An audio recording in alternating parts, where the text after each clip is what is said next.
Chosen ones. There are dates in history that governments lock away so deep, even their own archives forget they exist. 1957 was one of them. A year whispered only in the dark corners of classified vaults. A year where something not of this world fell from the sky, and the world almost learned the truth. Almost. It began with a photograph. A black and white image so damaged, it looked like the paper itself was trying to erase what it had seen. The face in that image was not alien, not in the way they tell it, but human. Human in a way that stretched across decades, ignoring the rules of time. Human in a way that looked exactly like you. For decades, this file sat dormant, mislabeled, ignored, until the president saw it. They said he stopped breathing for exactly 7 seconds, long enough for the room to feel like the air itself had been evacuated. The aides froze. The military advisors avoided eye contact. Someone whispered, "It's impossible." But the file didn't lie. The date, the coordinates, the image. You. The 1957 crash was never just about an unidentified craft. It was about what was inside it. The recovered material, not metal but something far stranger, was wrapped in symbols, patterns, and writings no linguist could translate. They thought it was extraterrestrial. But the deeper they dug, the more it resembled something older, something buried in Earth's own forgotten past. Witnesses described an energy around the wreck, a hum that didn't come from engines, but from the ground itself. Animals went silent, watches stopped, and anyone who stood too close claimed they heard a voice, not in their ears, but inside their minds, speaking a language they had never learned, yet somehow understood. The file didn't call it a message. It called it a recognition protocol. And when the AI face-matching systems of today scanned that damaged 1957 image, there was no hesitation, no uncertainty. It returned a match so exact, so absolute, that the algorithm froze, as if reluctant to continue. Your match. Somewhere in that archive, among the faded papers and rusted staples, lies the one page they never meant for you to see. And if you do, the hum will start again. The photo was discovered by accident, or at least that is what the archivist claimed when questioned. It was wedged between two unrelated documents inside a weathered brown folder whose label had long since faded. The edges of the image were curled and brittle from age, the black and white tones uneven and scarred with strange streaks, as if the emulsion had resisted being fixed in place. Yet, despite the physical decay, the face in the photograph was undeniable. It wasn't a resemblance that could be brushed off as coincidence. It was you. The image captured more than a face. Behind you in the shot, there was a blur that could have been machinery, or an alien landscape depending on the light. Some sections of the background had been deliberately smudged or painted over, leaving ghostly traces of what might have been symbols etched into a metallic surface. The proportions were wrong for Earth's known technology in 1957, yet the military notation on the back of the photo made no mention of the structure, only the word subject followed by a code. For decades, the photo remained in storage classified under the pretense of irrelevance. It wasn't until a digitalization initiative began that the image passed through modern scanning systems. The software flagged it instantly, pulling up a biometric match that sent an encrypted alert to 3 separate government agencies. No one explained why the alert protocol even existed for a case this old, but it was clear from the reaction that it had been anticipated. The archivist who handled it reported an unusual static charge on their skin after touching the photograph. Electronic devices nearby behaved erratically. Screens, flickering sound cutting in and out, and once the building's security lights dimmed for several seconds without power loss being recorded. Those who saw the image in person spoke of a subtle pressure in the air, as though the walls were drawing closer. The official record for the photograph is incomplete, with missing witness statements and an untraceable chain of custody for its earlier years. The earliest surviving entry simply notes recovery at coordinates matching the 1921 incident site. No camera from that era could have survived the crash unscathed, and yet the image bears no signs of external trauma from impact. The crash debrief was meant to be a sterile document, clinical in its observations, and stripped of anything that could be interpreted as superstition or emotion. Yet, buried within the dense typewritten pages between references to debris composition and impact trajectory was a passage that didn't belong. It was set apart from the rest, indented, as though the typist hesitated before including it. The language was archaic, almost biblical in cadence, and spoke of the heavens opening and a voice calling the weary to rise. The investigators at the time dismissed it as an error in transcription, perhaps a personal note accidentally included by the officer compiling the report. But the phrasing was too deliberate, the rhythm too perfect. Years later, when the classified files were quietly scanned for digital storage, an analyst with a background in ancient texts recognized the structure as mirroring a psalm once attributed to an early desert prophet, a psalm that centuries later, Yeshua himself is said to have echoed when speaking to his followers about the kingdom not being of this world. The words described light that descended without burning, and a presence that knew each name before it was spoken aloud. It spoke of a table prepared in a wilderness, where the lost would be seated alongside those not of their own kind, yet all would drink from the same cup. This imagery mirrored eyewitness accounts from the crash site who claimed the craft's interior glowed with a warm gold that didn't seem to originate from any fixture or lamp. One retired intelligence officer later admitted in a sealed deposition that the inclusion of the psalm was intentional. He claimed that during the initial cleanup operation, one of the translators hired to interpret strange markings on the hull began to weep upon recognizing a pattern. When pressed, the translator muttered a single phrase in a language no one else understood, then said in English, "It is the same as the master spoke." From that moment forward, certain portions of the report were handled by a closed circle within the intelligence community.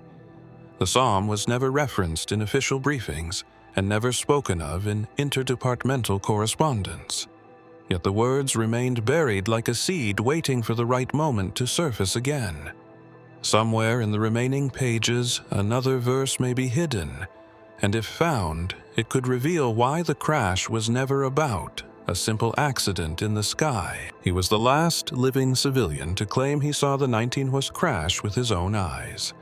His name appeared only once in the early police reports, scrawled in handwriting that looked rushed, as if someone feared the page might be taken away mid-sentence. He had been driving a delivery truck along an empty stretch of road when a streak of light cut across the night sky and came to rest behind the low hills. He described it not as falling, but as if it had chosen to land. When questioned at the local station hours later, he was pale and trembling. He insisted the object was not alone, that shapes moved around it before it settled. His account stopped abruptly when a pair of military officers entered the room carrying an envelope. They whispered something to the sheriff, and moments later the witness was excused, told to go home and rest. He never returned to give a formal statement. Neighbors recalled that he locked his doors that night, a habit he'd never kept before. One neighbor saw a black sedan parked across from his house until nearly dawn. By morning, the man was gone. His truck remained in the driveway, his coffee still warm on the kitchen table. The front door was locked from the inside, but the back door stood open, leading into an empty yard where the grass was pressed flat in a perfect circle. Official records list him as missing, presumed dead, though no search parties were organized beyond a token sweep of the area. His family received no explanation, and over time his name faded into rumor. Some claimed he had been taken into witness protection, though no government file confirms this. Others believed he was silenced for knowing too much. A few whispered that he had followed the light again when it returned for him. Years later, a photograph surfaced in a private collection showing a group of unidentified men at an undisclosed military facility. In the background, a figure stands half hidden by shadow. His posture, the tilt of his head, and even the crease in his jacket were identical to the missing witness. The image was dated months after his disappearance. If it truly was him, then he had seen more than a crash. He had stepped into whatever was waiting there, and for reasons no one can explain, he never came back to tell the rest. When the recovery team finally secured the craft from the 19-foot crash site, they expected scorched metal panels, rivets, and seams like any experimental aircraft. Instead, they found a surface that felt warm to the touch, smooth as glass yet heavier than steel. Along its curvature, faint grooves caught the light at certain angles, not scratches from impact, but deliberate carvings. Under magnification, the markings resolved into a sequence that no engineer could translate. Yet one linguist on site insisted it was a form of script far older than any known alphabet. The grooves were shallow but impossibly precise, as if etched by a tool that cut at the molecular level. Some characters were repeated in a flowing pattern that seemed to tell a story rather than record technical specifications. The linguist later noted that portions of the sequence mirrored a fragment of an ancient verse preserved in a monastery library, one associated with the desert wanderings and prophetic visions recorded centuries before Yeshua walked the earth. In that verse, the heavens were described as a tent stretched over creation, and the stars as the eyes of the one who sees all. The alignment of the markings along the hull suggested they were not random placement, but part of a larger geometric arrangement. When traced, the patterns formed interlocking circles and lines that mirrored constellations visible only from a specific point on Earth's surface at a specific time of year. Astronomers who examined the tracings realized that the celestial alignment corresponded exactly to the night of the crash in 1957 and one other date nearly 2,000 years earlier. The linguist kept a private notebook during the recovery. In its final entry, he wrote of a sudden clarity while studying the script, as if the meaning bypassed translation entirely and spoke directly into thought. He described hearing a phrase not with his ears, but within his chest, saying, "The word was with you before the beginning, and will be with you at the end." After that day, the linguist requested reassignment, citing exhaustion and declining health. The carvings were eventually cut from the hull and relocated to a secure facility. Their absence left faint outlines on the remaining surface like a shadow that refused to fade. It is said that under the right light, the original verse can still be seen clinging to the memory of the metal, waiting for someone who can read it again. The operation was running with clockwork precision until the chain of command reached him. A 4-star general with a record of obedience so clean that even his peers called him predictable. was handed the final authorization to transfer the recovered craft to a secure installation.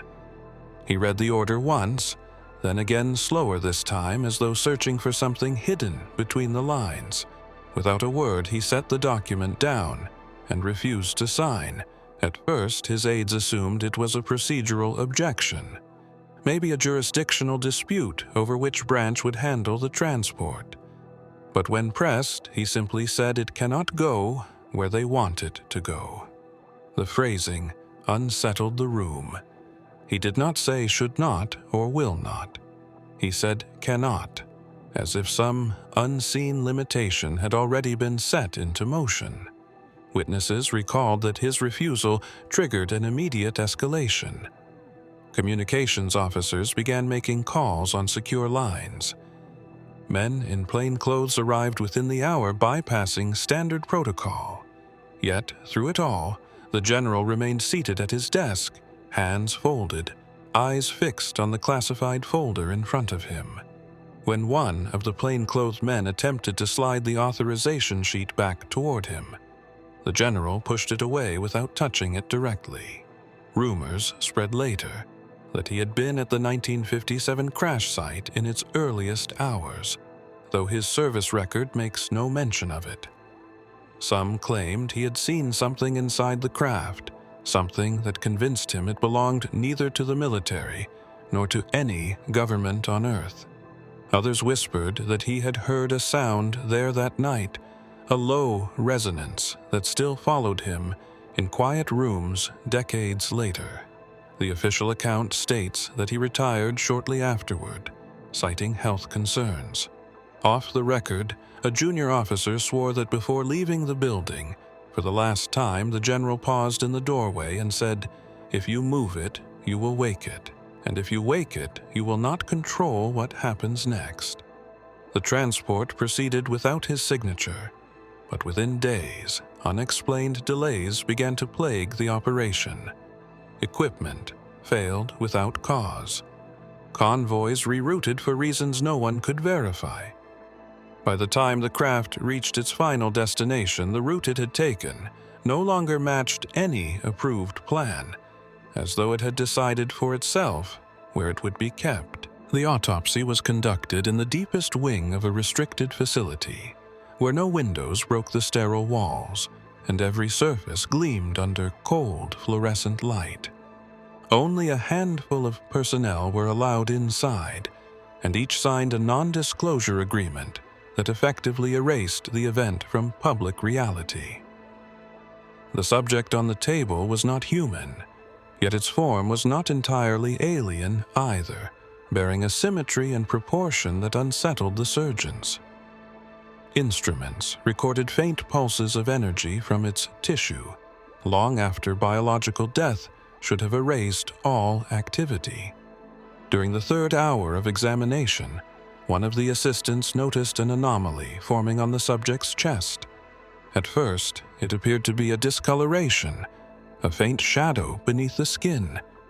Under the light, it grew sharper, taking shape not as a random pattern, but as intersecting lines meeting at perfect right angles. Within minutes, the lines deepened into a visible mark, a cross so precise it seemed carved by unseen hands. It glowed faintly with a golden hue that no known chemical reaction could explain.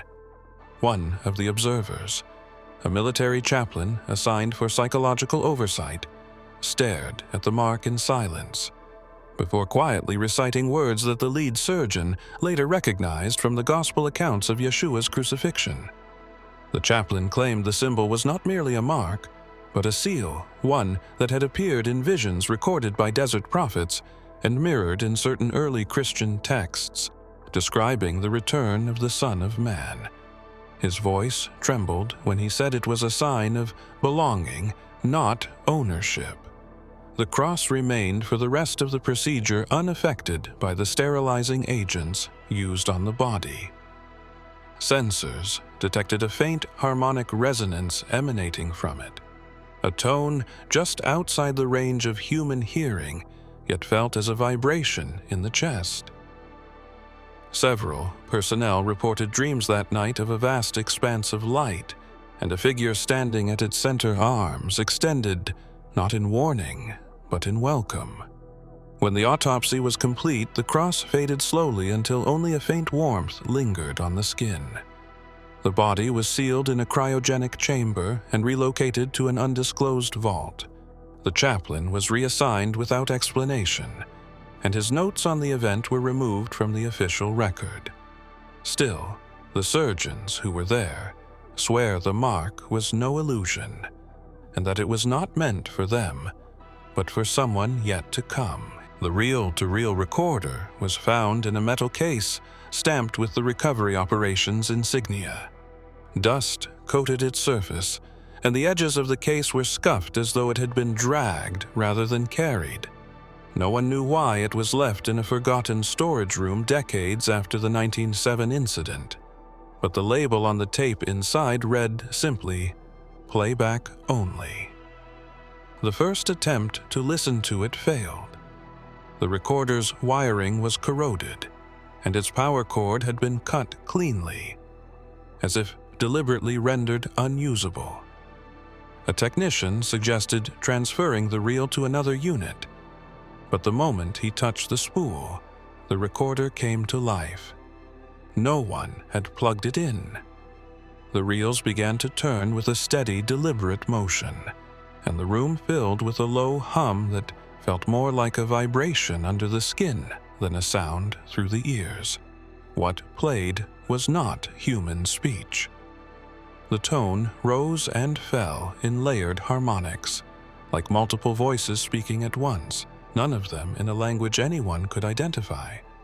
Yet the cadence carried an eerie familiarity, as though it was structured to convey meaning without translation. Several listeners later admitted that while they could not understand the words, they somehow knew the message. One archivist claimed the tape described the crash not as an accident, but as a meeting, a point in time chosen with precision. He said it spoke of arrivals and returns, of patterns that repeat when the appointed hour comes. The recording lasted exactly 7 minutes, ending in a single sustained note that faded until it was felt rather than heard. When the reel stopped, the machine went still. Technicians examined it again, finding no functioning components and no logical reason it had operated at all. Subsequent attempts to replay the tape on modern equipment failed. The reel would turn, but the sound was gone, replaced by silence. In the days after the playback, several people present reported dreams of standing on a deserted airstrip under a sky filled with unfamiliar constellations. In the distance, a shape descended slowly, without engine noise or wind. No one in the dream moved to approach it, yet every person said they felt it was coming directly for them. The basement of the archive was a place even most employees didn't know existed. It was not listed on any floor plans and could only be accessed through a steel door hidden behind a false shelving unit. The air was dry and heavy, smelling faintly of dust and something older, almost metallic.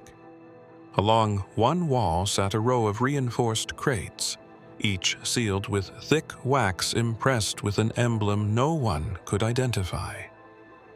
The design was simple, a circle bisected by a vertical line with symbols radiating outward. But its symmetry made it feel deliberate, as if it held meaning beyond decoration. The crate in question had been stored there since the late 1950s, its paperwork intentionally vague. When 2 archivists were instructed to catalog its contents for digital records, they found the wax seal strangely soft to the touch, despite its age. As soon as their hands brushed it, a faint vibration passed through the metal lid, and the seal fractured with a sound far too loud for such a small break. Inside was a bundle of documents wrapped in oilcloth, each page stamped, "Restricted, eyes only." Most were typed reports, but one was handwritten in looping script that no one could identify. The first few lines referenced the 1957 crash, but in a tone more like prophecy than record. It spoke of watchers from the heavens and a day when the seal would be broken, releasing what had been bound. The phrasing mirrored certain passages from early Christian apocrypha, including imagery of the sealed scrolls mentioned in Revelation. Scrolls that, according to tradition, only the Lamb could open. One archivist remarked that as they read, they felt as if the words were speaking directly to them, not in their ears, but somewhere deeper. The light in the room flickered, and a low hum seemed to rise from beneath the floor. Without warning, the temperature dropped sharply, and the wax fragments from the seal began to curl inward, as if trying to rejoin. Fearing damage to the papers, the archivists quickly photographed every page. When they returned the next day, the crate was gone. No record of its removal existed, and the security footage for that night was blank from midnight to 3:17 a.m. Yet the cracked pieces of the wax seal remained on the floor, still warm, as though whatever it had been holding back had not gone far. The interrogation room was small, with bare concrete walls and a single overhead light that swung faintly, as if stirred by a breeze that shouldn't exist underground. The subject was an older man brought in under a false identity, after being found wandering near a restricted zone connected to the 19-foot crash site. He spoke little, his eyes fixed on some invisible point just beyond the interrogator's shoulder. For hours, the questions came. Dates, locations, names of anyone he had spoken to. His answers were either silence or vague deflections, until the interrogator pressed him about the craft itself. The man leaned forward, his voice low but steady, and spoke a single name. No one in the room recognized it immediately, but the way he said it carried weight, as though it was not just a name but an invocation. The sound seemed to hang in the air, vibrating faintly against the walls. The interrogator froze mid-sentence, his pen slipping from his hand. Later, a language specialist identified the name as belonging to an ancient tongue, one rarely spoken aloud and preserved only in fragments of forgotten manuscripts. It translated loosely to something akin to "he who walks before the dawn." In certain early Christian traditions, similar phrasing had been used to describe a forerunner or messenger, sometimes associated with prophets, other times with Yeshua himself in apocalyptic texts. The man refused to repeat the name. When questioned about how he knew it, he only said it had been given to him in a dream on the night of the crash, a dream in which light descended without sound, and a figure stood in its center, not speaking, but placing the name directly into his mind. He claimed that speaking it again would draw attention, not from governments or agencies, but from the same presence that had given it to him. The interrogation ended abruptly. The recording equipment in the room malfunctioned at the exact moment the name was spoken, erasing the audio but leaving the video intact. In the footage, the interrogator's lips are moving, but no sound can be heard, and the man sits perfectly still, his eyes reflecting a faint glimmer, as if from an unseen light source. By morning, the subject was gone from his cell. No one admitted to transferring him, and no transport logs existed. The only trace he left behind was a single sheet of paper with the name written once in the center, ink still wet. The transmission was discovered buried deep in the secure frequency logs, marked as a failed test signal from a now decommissioned military satellite. The file's metadata placed it at precisely 02:14 a.m., 3 days after the 1907 crash, though no records showed the satellite in operation at that time. The audio began with static, the kind that comes from deep space, layered with faint pulses at exact intervals. As the static cleared, a voice emerged, not mechanical, not entirely human either. It carried a tonal clarity that bypassed language barriers, the words forming directly in the listener's mind. The message was short, no more than a few sentences, yet everyone who heard it reported the same understanding. It was not the beginning of a conversation, but the continuation of one that had been happening for far longer than human history could measure. One technician, after hearing it, wrote in his private notes that the cadence reminded him of passages read in his childhood church, specifically the way the Gospels spoke of the shepherd calling his flock by name. He hesitated to connect it openly, but the resemblance unsettled him deeply. The message spoke of an appointed time and a gathering place, of those marked by the first light, returning when the final seal was undone. The signal ended with a sound that defied analysis. It was neither tone nor static, yet instruments recorded measurable vibration across multiple bands. Every attempt to replicate the frequency failed, and equipment exposed to it began to degrade in irregular patterns, as though the signal carried a physical effect beyond communication. After the playback, the logs were sealed. The few who had been in the monitoring room were reassigned or retired within months.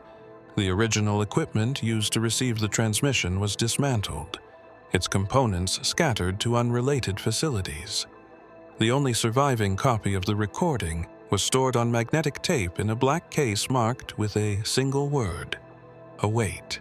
Years later, whispers circulated that the tape had been moved again, not because it was at risk of being stolen, but because it had begun to play faintly on its own. Those who claim to have heard it say the words were unchanged, but the tone carried urgency, as if the silence it followed would not last much longer.